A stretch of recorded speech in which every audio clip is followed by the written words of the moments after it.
ॐ अज्ञानतिमिरान्धस्य ज्ञानञ्जनशलाकया चक्षुरुन्मिलितं येन तस्मै श्रीगुरुवे नमः। नमो विष्णुपादाय कृष्णपृष्ठाय भूतले श्रीमते भक्तिवेदान्तस्वामिन्निति नामिने। नमस्ते सारस्वतीदेवे गौरवाणी प्रचारिणे निर्विशेषशून्यवादी पाश्चात्यदेशतारिणे। नमो महावदन्याय कृष्णप्रेमप्रदायते कृष्णाय कृष्णचैतन्यनामिने गौरतुसे नमः। जय श्री कृष्ण चैतन्य प्रभु नित्यानंद श्री अद्वैत गदाधर श्रीवासादि गौर भक्त वृंद। हरे कृष्णा कृष्णा कृष्णा हरे हरे, हरे राम राम राम हरे हरे। हरे कृष्णा। तो आप सभी भक्तों का हार्दिक स्वागत है आज के श्री चैतन्य चरितमृत से गौर कथा में। हम लोग चर्चा कर रहे हैं श्री चैतन्य चरितमृत आदि लीला और इसका 8वां अध्याय, जिसमें कृष्णदास कविराज गोस्वामी ये वर्णन कर रहे हैं कि इस ग्रंथ की रचना की प्रेरणा उनको कहाँ से मिली। अभी तक वर्णन किए कि वृंदावन में उपस्थित एक महान वैष्णव है गोविंद गोसाई, जो कि तार सम प्रिय गोविंदेर नहीं आय आर। गोविंद देव जी के सेवक हुए ये, गोविंद गोसाई नाम हुआ इनका। और गोविंद देव जी के जो विग्रह हैं उनसे उनको अत्यंत प्रिय ये सेवक हुए। और ये काशीश्वर गोसाई के शिष्य हुए। काशीश्वर गोसाई कौन है? ये चैतन्य महाप्रभु के साथ जगन्नाथपुरी में रहते थे और चैतन्य महाप्रभु के गुरु भाई थे वो एक्चुअली में, ईश्वरपुरी के शिष्य। और ये चैतन्य महाप्रभु के सेवा में थे और इनके ही बड़े ही प्रिय शिष्य हुए गोविंद गोसाई। काशीश्वर गोसाई रे शिष्य गोविंद गोसाई, गोविंद प्रिय सेवक तार सम। इसका तात्पर्य हम लोग पढ़े थे, यहाँ पर वर्णन है कि इनके द्वारा स्थापित जो विग्रह हैं राधा गोविंद देव जी कलकत्ता में श्री रामपुर स्टेशन के पास में ही है, जहाँ पर श्रील प्रभुपाद जी जाया करते थे प्राय। यादवाचार्य गोसाई श्री रूपे रसंगी, चैतन्य चरिते ते हो अति बड़ रंगी। तो एक अन्य वैष्णव हुए श्री यादवाचार्य गोसाई, a constant associate of Srila Rupa Goswami, was also very enthusiastic in hearing and chanting about Lord Chaitanya's pastimes। तो सबसे पहले पंडित हरिदास के बारे में बताएं, जो कि श्री राधा गोविंद मंदिर के अध्यक्ष हुए और बहुत ही महान भक्त हुए। गदाधर पंडित के शिष्य हुए पंडित हरिदास। तो वो भी बड़े ही ध्यान से और जो है आनंद के साथ श्री चैतन्य महाप्रभु की कथाओं को कथा करते थे और श्रवण करते थे, पढ़ते थे चैतन्य भागवत से। तो उन्होंने भी आज्ञा दिया कृष्णदास कविराज गोस्वामी को कि आप अंत की जो लीलाएं हैं उसका वर्णन करिए। फिर पंडित हरिदास, सॉरी, काशीश्वर गोस्वामी के शिष्य गोविंद गोसाई, उनका भी ऐसा आदेश मिला। फिर तीसरे महान वैष्णव श्री यादवाचार्य गोसाई, जो कि श्री रूप गोस्वामी के जो निरंतर एक संगी हुए, वो भी बड़े ही उत्साहपूर्वक चैतन्य महाप्रभु की लीलाओं को सुनते थे। इन सब वैष्णव के प्रेरणा से लिख रहे हैं कविराज गोस्वामी ये ग्रंथ रचना करने के लिए उत्साह मिला। तो इससे पता चलता है कि जो भगवान की लीलाओं का या तो कथा करते हैं या ग्रंथ लिखते हैं, तो उसके पीछे प्रेरणा भी कई बार जो सुनने वाले भक्त होते हैं उनके थ्रू मिलता है। सुखदेव गोस्वामी भी भागवत में इतना विस्तार से कृष्ण लीला क्यों वर्णन किए? क्योंकि परीक्षित महाराज बड़े उत्साहित हो गए, बोले कि हाँ हमको सुनना है और सुनना है और डिटेल में बताइए और ज्यादा करिए। तब सुखदेव गोस्वामी और वर्णन करना प्रारंभ कर दिया। उसी प्रकार से हम लोग भी 1 डेढ़ साल पहले एक क्लास चालू किए थे ऑनलाइन, एक क्लास फिर 2 क्लास।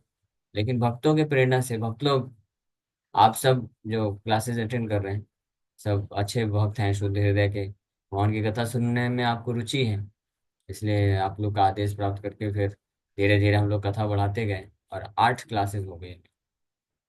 तो इस प्रकार से ये एक दोनों के सपोर्ट से कार्य होता है। जो जो श्रोतागण होते हैं उनके उत्साह से, उनके प्रेरणा से, इंस्पिरेशन से जो वक्ता होते हैं वो और उत्साहित होते हैं और कथा करने के लिए। यहाँ पे कविराज गोस्वामी ऐसे 3 महान वैष्णव के बारे में बता रहे हैं कि वो उनका वो बड़े इंथुसियास्टिक थे, बहुत उत्साहित रहते थे हमेशा चैतन्य महाप्रभु की लीलाओं को सुनने के लिए। पंडित गोसाई शिष्य भूगर्भ गोसाई, गौर कथा विनार मुख्य अन्य नाई। एक और महान गोस्वामी हुए भूगर्भ गोस्वामी, डिसाइपल ऑफ पंडित गोसाई। पंडित गोसाई कौन है? गदाधर पंडित। गदाधर पंडित के एक शिष्य हुए, एक अन्य शिष्य भूगर्भ Goswami. He was always engage in topics regarding Lord Chaitanya, nothing knowing nothing else. तो भूगर्भ गोस्वामी भी केवल श्री चैतन्य महाप्रभु की कथा का श्रवण या कीर्तन हमेशा करते रहते थे, इसके अलावा और कुछ जानते नहीं थे। तो इनको भी अत्यंत ये प्रेरणा हुई कि और चैतन्य महाप्रभु की लीलाओं के बारे में श्रवण करने का, अध्ययन करने का मौका मिलना चाहिए। तार शिष्य गोविंद पूजक चैतन्य दास, मुकुंदानंद चक्रवर्ती प्रेमी कृष्ण दास। So among his disciples were Chaitanya Das, who was a priest of the Govinda deity, as well as Mukunda Nanda Chakravarti and the great devotee Krishna Das. तो ये भूगर्भ गोस्वामी के भी कई शिष्य हुए, उनमें से चैतन्य दास जो कि भगवान गोविंद के पुजारी हुए, और साथ ही साथ में मुकुंदानंद चक्रवर्ती और एक महान भक्त कृष्णदास। ये सब भूगर्भ गोस्वामी के शिष्य हुए जो कि गदाधर पंडित के शिष्य थे। तो ये सब वैष्णव भी अत्यंत उच्च कोटि के वैष्णव हुए, और ये भी हमेशा इनके हृदय में भी चैतन्य महाप्रभु के लिए हमेशा प्रेम रहता था, और ये उनकी कथा श्रवण करना में हमेशा तत्पर रहते थे। आचार्य गोसाई शिष्य चक्रवर्ती शिवानंद, निरवधि तार चित्त चैतन्य Nityanand. So among the disciples of Anantacharya was Sivanand Chakravarti, in whose heart Lord Chaitanya and Nityanand constantly dwelled. So एक अनंत आचार्य, ये हमने पहले वर्णन किया था, गदाधर पंडित के ही एक शिष्य अनंत आचार्य हुए, और उनके भी शिष्य एक और अन्य शिष्य शिवानंद चक्रवर्ती भी हुए। अनंत आचार्य के एक शिष्य पंडित हरिदास भी हुए। तो गदाधर पंडित के यहाँ पे 2 शिष्यों की गुरु शिष्य परंपरा का वर्णन किए हैं। एक तो गदाधर पंडित के एक शिष्य हुए अनंत आचार्य, तो उनके कुछ शिष्य बड़े महान उत्तम कोटि के वैष्णव हमेशा श्री चैतन्य महाप्रभु नित्यानंद प्रभु की कथा सुनने के लिए तत्पर रहते थे। और उनके एक और शिष्य भूगर्भ गोस्वामी हुए, और वो भी, उनके भी ये 3-4 शिष्यों का नाम लिए हैं जो हमेशा ये गोविंद चैतन्य दास, मुकुंदानंद चक्रवर्ती और कृष्णदास, ये चैतन्य महाप्रभु नित्यानंद प्रभु के अलावा और कुछ भी नहीं जानते थे। वैसे यहाँ पे अनंत आचार्य के भी शिष्य शिवानंद चक्रवर्ती हुए, इतने महान वैष्णव थे जिनके हृदय में चैतन्य महाप्रभु नित्यानंद प्रभु निरंतर जो है निरवधि तार चित्त चैतन्य नित्यानंद, चैतन्य नित्यानंद निरवधि हमेशा रहते थे। आर्जत वृंदावन वैसे भक्त गण, शेष लीला सुनित सवार हैल मन। और इतना ही नहीं, ये तो कुछ 10-12 बहुत ही खास गौर निताय के प्रेमी भक्तों का वर्णन किए। इनका तो था ही हमेशा कि भगवान चैतन्य महाप्रभु की लीलाओं को और ज्यादा से ज्यादा सुनना चाहते थे। और इनके अलावा भी आर्यजत वृंदावन में वैसे भक्तगण, जितने भी वृंदावन में हजारों की संख्या में गौड़ी वैष्णव थे, सबके हृदय में ये मन था, इच्छा था, शेष लीला सुनीते सवार हाइला मन, इस सबको भगवान श्री चैतन्य महाप्रभु की शेष लीला को सुनने के लिए बड़ी इच्छा होती थी।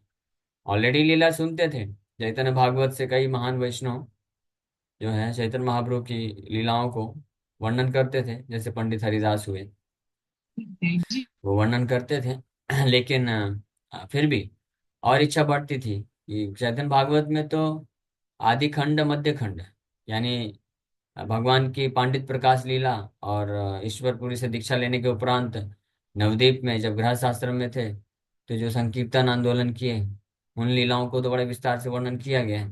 तो इसको सुनते थे, और इसको निरंतर, एक बार नहीं, एक बार कंप्लीट वापस से दूसरी बार, तीसरी बार, चौथी बार, 5वीं बार, 10 बार, 15, 20 बार, उन्हीं लीलाओं को बार बार, इनका ये रेगुलर रूटीन वर्क था पूरा डेली। कोई न कोई महान शुद्ध वैष्णव प्रेमी भक्त कथा करते थे, बाकी अन्य लोग बैठ के सुनते रहते थे। लेकिन और हृदय में इच्छा उत्पन्न होती थी क्या, और फिर चैतन्य महाप्रभु संन्यास लेने के बाद क्या क्या लीला की है उसका उतना विस्तार से वर्णन नहीं था चैतन्य भागवत में, तो चाहते थे कि उसका भी वर्णन प्राप्त हो, उसको भी सुनना चाहते थे, तो इसलिए शेष लीला सुनी थे सवार हिला मन। संन्यास लेने के बाद की लीलाओं को सुनने के लिए सबका इच्छा हो गया, और इसलिए वो मोरे आज्ञा करिला सब करुणा करिया, ता सवार बोले लिखी निर्लज हइया। So by their mercy, all these devotees ordered me to write of the last pastimes of Sri Chaitanya Mahaprabhu. Because of their order only, although I am shameless, I have attempted to write this Chaitanya Charitamrita. तो वो सब वैष्णव लोग मिल करके हाँ, मुझे आज्ञा दिए। तो ये श्रीला कृष्णदास कविराज गोस्वामी का कितना सुंदर भाव है, बड़े विनम्र है। श्रीला कृष्णदास कविराज गोस्वामी अभी उनमें से जो है वरिष्ठ भक्तों में से एक थे, काफी वरिष्ठ भक्त थे। और निश्चित रूप में बाकी सभी वैष्णवों ने आज्ञा करके नहीं दिया होगा, रिक्वेस्ट किया होगा बड़े विनम्रता के साथ कि हे श्री लक्ष्मीदास कविराज गोस्वामी, आप कविराज हैं। कविराज का अर्थ ही होता है जो भगवान की कथा को बड़े मधुर तरीके से वर्णन कर सके, लिख सके, लिख के या बोल करके उनको कविराज बोला जाता। देखिए, और हम देख भी सकते हैं चैतन्य चरितमृत में कितनी सुंदर कविता के फॉर्म में इतना सुंदर तरीके से कृष्णदास कविराज गोस्वामी वर्णन कर रहे हैं। तो इसलिए सभी भक्त उनको रिक्वेस्ट किए कि आप इन लीलाओं को आप सुना तो रहे हैं और हम सुन भी रहे हैं, शेष लीलाओं को सुन तो रहे थे, क्योंकि कई महाप्रभु के जो ऐसे पार्षद हुए जो सन्यास के उपरांत साथ में रहे थे, तो उन्होंने ये वर्णन किया था रघुनाथ दास गोस्वामी के द्वारा। और स्वरूप दामोदर गोस्वामी कॉन्स्टेंटली रहे थे, स्पेशली सन्यास लेने के बाद कांस्टेंट कंपेनियन, नित्य संगी थे स्वरूप दामोदर गोस्वामी, 24 घंटे साथ में रहते थे महाप्रभु। तो उन्होंने अपने कुछ डायरीज में नोट करके भी लिखा, और फिर वो कथा भी करते थे, बाद में बताते भी थे। तो वो सब श्रवण करके आनंदित होता था, लेकिन भक्त लोग चाहते थे कि बारंबार हम इसको सुनना चाहते हैं। हाँ, तो उस वक्त रिकॉर्डिंग तो फैसिलिटी था नहीं कि रिकॉर्डिंग करके यूट्यूब में डाल दें और फिर किसी भक्त को इच्छा वापस से वो लीला हमको सुनना है, तो वो फैसिलिटी नहीं था। इसलिए भक्त लोग सबका इच्छा रहता था कि इतनी सुंदर लीलाएं हैं, अद्भुत वर्णन चल रहा है, इसको लिखित फॉर्म में मिलना चाहिए वापस से, ताकि क्योंकि अभी वो वैष्णव तो जो कथा की है तो वो हमेशा उपलब्ध तो नहीं रहेंगे। हाँ, वो फिर कहीं और चले जाएंगे या नहीं रहेंगे हमेशा, तो फिर से हमको उन लीलाओं को स्मरण करने का इच्छा होगा, तो वो कैसे करेंगे। तो लीलाओं को, जो भगवान के लीलाएं होती, कथाएं होती हैं, उसको अगर कोई सोचे खुद से बैठ करके स्मरण करे तो नहीं कर पाएगा। लेकिन जब कोई वैष्णव, उन्नत वैष्णव होते हैं, जब उन कथाओं को करते हैं, तो घंटों घंटों हमको जो है उन लीलाओं में प्रवेश करा सकते हैं, और हम, हमारा जो चेतना है पूरी तरह से उन लीलाओं में लग सकता है। तो इसलिए वो वृंदावन के वैष्णव चाहते थे कि रिकॉर्डिंग मिल जाए एक। रिकॉर्डिंग मतलब यही लिखित फॉर्म में, ये रिकॉर्डिंग का एक तरीका था। तो इसलिए फिर वो श्रीला कृष्णदास कविराज गोस्वामी को चूज करते हैं कि आप एक्सपर्ट हैं, आप कविराज हैं, आप बहुत अद्भुत तरीके से चैतन्य लीला का वर्णन करेंगे, करते हैं, तो आप कृपा करके ग्रंथ लिख दीजिए हम सबके लाभ के लिए, ताकि हम निरंतर वो ग्रंथ को पढ़ सकें। शिला प्रभुपाद जी भी बताते हैं, जब प्रभुपाद जी अमेरिका जा रहे थे, तो उसमें प्रभुपाद जी वर्णन किए कि I am feeling separation from Vrindavan Dham. Vrindavan Dham को छोड़ के जाना मेरे लिए बहुत ही कष्टदायक है, हाँ, और मैं सहन नहीं कर सकता हूँ।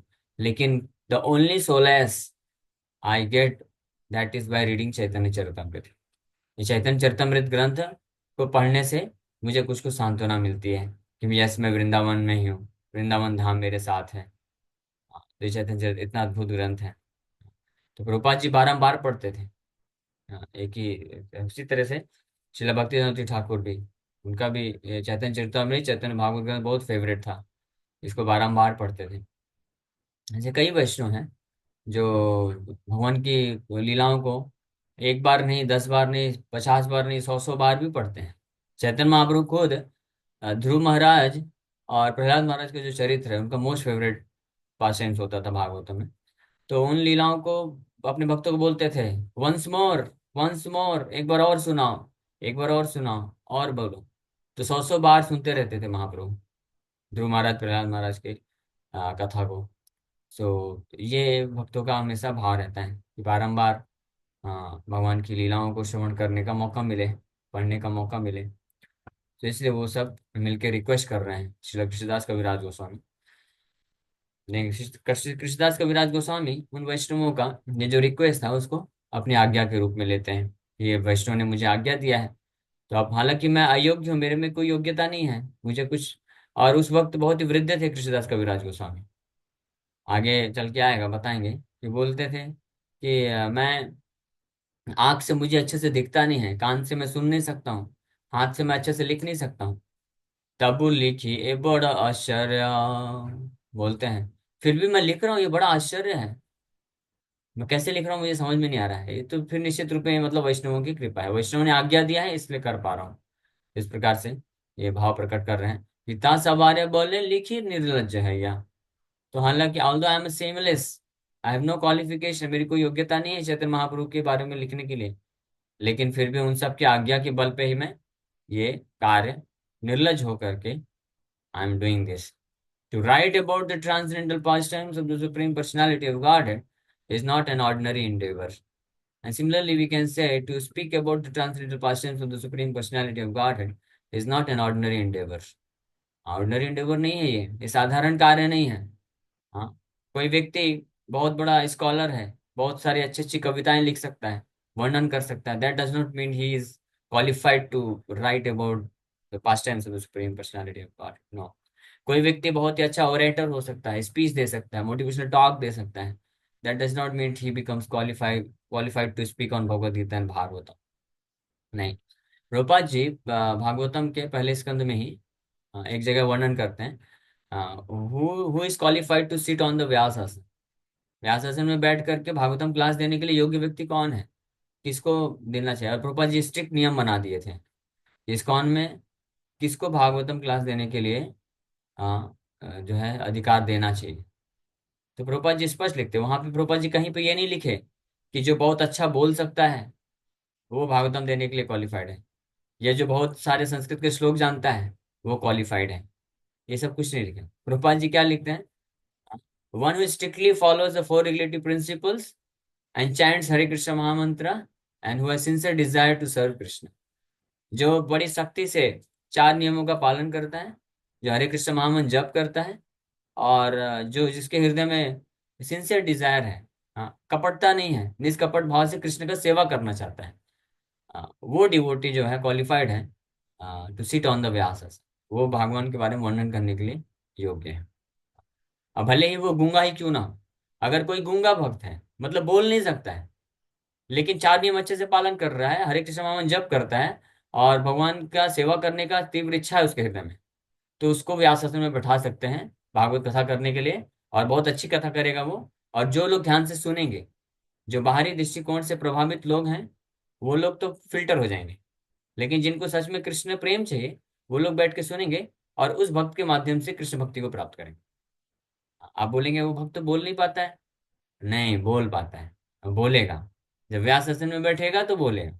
मूकं करोति वाचालं पंगुं लंघयते गिरिं यत्कृपातमहं वन्दे श्रीगुरु दीनतारणं श्रीचैतन्यमीश्वरम्। तो गुरु शुद्ध वैष्णव आचार्य का अगर कोई कृपा प्राप्त किया है, श्री चैतन्य महाप्रभु की कृपा प्राप्त किया है, तो मूकम करोति वाचालम, मूकम मतलब गूंगा व्यक्ति, वाचालम बन जाएगा, कंटिन्यूअस बोलता रहेगा माइक छोड़ेगा ही नहीं। मूकम मतलब कि जो बड़ा नेचुरल नेचर स्वभाव से बड़ा शाई है, इंट्रोवर्ट नेचर का है, ज्यादा बातचीत नहीं करता, ज्यादा कुछ बोल नहीं सकता है, उसको मूकम बोल सकते हैं, गूंगा बोल सकते हैं। हिम्मत नहीं होती पब्लिक के सामने आ जाए, पब्लिक के सामने तो क्या, नए एक दो नए लोग भी सामने आ जाएंगे तो बोलने की हिम्मत नहीं होती है।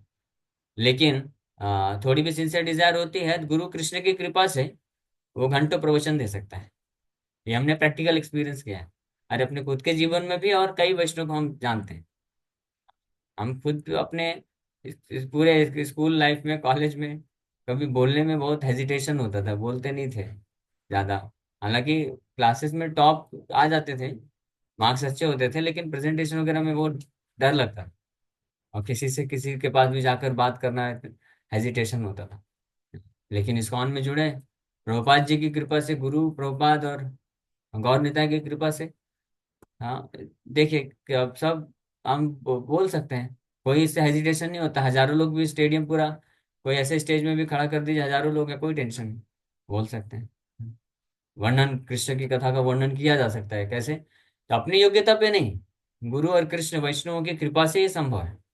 तो ये क्वालिफिकेशन है। इसलिए प्रभुपाद जी यहाँ पे लिख रहे हैं, हाँ, टू राइट और to speak about transcendental pastimes supreme personality, this is not an ordinary endeavour. Ordinary endeavour मतलब कि अपने बल पे, अपने बुद्धि, बोलने की क्षमता के बल पे ये नहीं किया जा सकता है। हाँ, आगे इसलिए प्रभुपाद जी लिख रहे हैं, unless one is empowered by the higher authorities और advance devotees, one cannot write राइट transcendental literature. For all such literature must be above suspicion, or in other words, it must have none of the defects of conditioned souls, namely mistakes, illusion, cheating, and imperfect sense perception. जब तक कोई जो है empowered है, शक्ति प्रदत्त नहीं है, यानी जब तक कोई हायर अथॉरिटीज, गुरु, कृष्ण की कृपा को प्राप्त नहीं कर लेता है, या वरिष्ठ भक्तों की कृपा प्राप्त नहीं कर लेता है, वो भगवान के दिव्य साहित्यों का रचना नहीं कर सकता है, या भगवान के दिव्य लीलाओं का, दिव्य कथा का, शिक्षाओं का वर्णन नहीं कर सकता है। दैट इज इम्पॉसिबल, ये संभव नहीं है। यहाँ प्रैक्टिकली देख सकते हैं कि जो लोग, स्पेशली भौतिक समाज, बाहर के समाज में जो लोग प्रामाणिक गुरु वैष्णवों के आश्रय में नहीं है, अपने मनमाने तरीके से शास्त्र पढ़ते हैं, बड़े स्कॉलर हैं, बहुत बुद्धिमान प्रतीत होते हैं और बहुत बड़ा बड़ा प्रवचन देते हैं, लेकिन उनका सारा का सारा प्रवचन खोखला रहता है। Not even a single person gets transformed to become a devotee of Krishna. एक व्यक्ति भी ट्रांसफॉर्म नहीं होता है कि एक माला तो चालू कर दे जब कर रहा, नहीं, नहीं करता है। उसी प्रकार की माया में व्यक्ति भी पड़ा रहता है, और वो जो प्रवचन करता है वो भी माया में, वो तो पहले से ही माया में रहता है, क्योंकि गुरु, गुरु शुद्ध वैष्णव गुरु का आश्रय लिया ही नहीं। वैदिक शास्त्र का इंजेक्शन बड़ा स्पष्ट है। अगर इतने बड़े स्कॉलर हो आप, यू शुड नो शास्त्र क्या बोलते हैं, आचार्यवान पुरुषो वेदा। हाँ, आचार्यवान पुरुषो वेदा, one who possesses an acharya, he knows the purport, real meaning और purport of the scriptures। जिनके पास शुद्ध वैष्णव आचार्य हैं, हाँ, वो जानते हैं वैदिक शास्त्रों के सिद्धांतों को। यही चीज सांदीपनि मुनि भी, कृष्ण और जब सुदामा जंगल में गए थे सेवा के लिए, गुरु की सेवा के लिए, लेकिन फंस गए, इतना आंधी तूफान चल रहा है, तो सांदीपनि मुनि बड़े प्रसन्न हो गए। हाँ, just for my service both of you took so great risk. Immediately उनकी आंखों से अश्रुधारा आ गई। कृष्ण बलराम, कृष्ण और सुदामा को देख रहे हैं, आधी रात, पूरा रात कंप्लीट हो गया, वो बेचारे फंसे रह गए। गुरु जी का आदेश था, गुरु जी के लिए इस सेवा के लिए लकड़ी लेके आना है, तो फंस गए, आ नहीं पाए। अगले दिन सुबह सुबह गुरु जी परेशान होकर के अन्य शिष्यों को साथ में लेकर के ढूंढते ढूंढते आए जंगल में। देखिए ये दोनों वहां पे बैठे हुए हैं, बेचारे कुछ खाए पिए नहीं, और ऐसे ही पूरी रात किसी तरह से अपने आप को एक जंगल के कहीं पेड़ के आश्रय में रखे थे। सांदीपनि मुनि देखे तो बड़े, उनका हृदय पिघल गया पूरी तरीके से, और आंख से अश्रुधारा, आंखें नम हो गई, और पूरा आशीर्वाद दिए हृदय से कि मे द इम्पोर्ट ऑफ वैदिक literatures remain ever fresh with in your heart.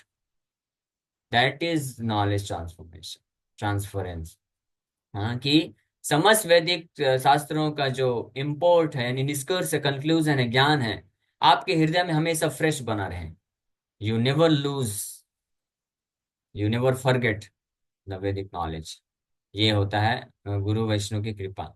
वहीं दूसरी ओर देखिए, वो जो कर्ण था, कर्ण जो है गुरु को चीट किया, धोखा देने की कोशिश किया, तो फिर क्या शाप मिल गया उसको, बोले तुमने सारा शास्त्र पढ़ा, सब ज्ञान अर्जन कर लिया, लेकिन ये तुम्हारे हृदय में टिकेगा नहीं, जब जब जरूरत पड़ेगी तुम खत्म, भूल जाओगे। वही हुआ। तो आचार्यवान और आचार्य विहीन, जो आचार्यवान है, पुरुषो वेदा, they know the import of Vedic knowledge. आचार्य विहीन, वो कुछ नहीं जानते हैं, वो बोगस हो जाते हैं। So we should not become acharya vihin, we should become acharyavan, we should possess acharyas like Srila Prabhupada. So in this way, उनकी कृपा से ये संभव होता है, और ऐसे ही व्यक्ति वर्णन करने के लिए योग्य होते हैं। हाँ, empowerment is required. So the words of Krishna and of the disciplic succession that carries the order of Krishna are actually authoritative. To be empowered to write transcendental literature is a privilege in which a writer can take great pride. ये बहुत बड़ा सौभाग्य है। अगर somebody, कोई व्यक्ति, कोई भक्त अगर ये अधिकार प्राप्त करता है, शक्ति प्राप्त करता है गुरु वैष्णव आचार्यों और भगवान से, कि वो भगवान का वर्णन कर सके, भगवान के बारे में लिख सके, so that is a great privilege, Prabhupada ji लिख रहे हैं, बहुत बड़ा सौभाग्य है, which writer can take great pride है, जिसमें बहुत गर्व महसूस करना चाहिए। गर्व मतलब ये फॉल्स ईगो नहीं है, अहंकार नहीं है, अहंकार वाली बात नहीं है। That one should feel very very fortunate, हाँ, I am so fortunate that I receive the mercy of guru and Krishna. So as a humble Vaishnava, Krishnadas Kaviraj Goswami, being thus empowered, felt very much ashamed that it was she who was to narrate the pastimes of Lord Chaitanya Mahaprabhu. So Krishnadas Kaviraj Goswami इतने विनम्र हैं कि बहुत ही लज्जा महसूस कर रहे हैं कि भगवान और वैष्णवों ने उनको चूज किया, शक्ति प्रदान किया भगवान के बारे में वर्णन करने के लिए। Although I am not qualified, हालांकि मैं योग्य नहीं हूँ, फिर भी the Lord and devotees are very very merciful. उसी प्रकार से आप सब वैष्णव लोग बड़े दयालु हैं, और भगवान बहुत दयालु हैं कि जो है निरंतर इस प्रकार से अपने गुणगान में, सेवा में को लगा के रखे हैं। Otherwise personally we do not possess any qualification. Thank you very much. Hare Krishna. किसी भक्त का कोई प्रश्न है तो पूछ सकते हैं। हरे कृष्णा कृष्ण कृष्ण हरे हरे, हरे राम राम राम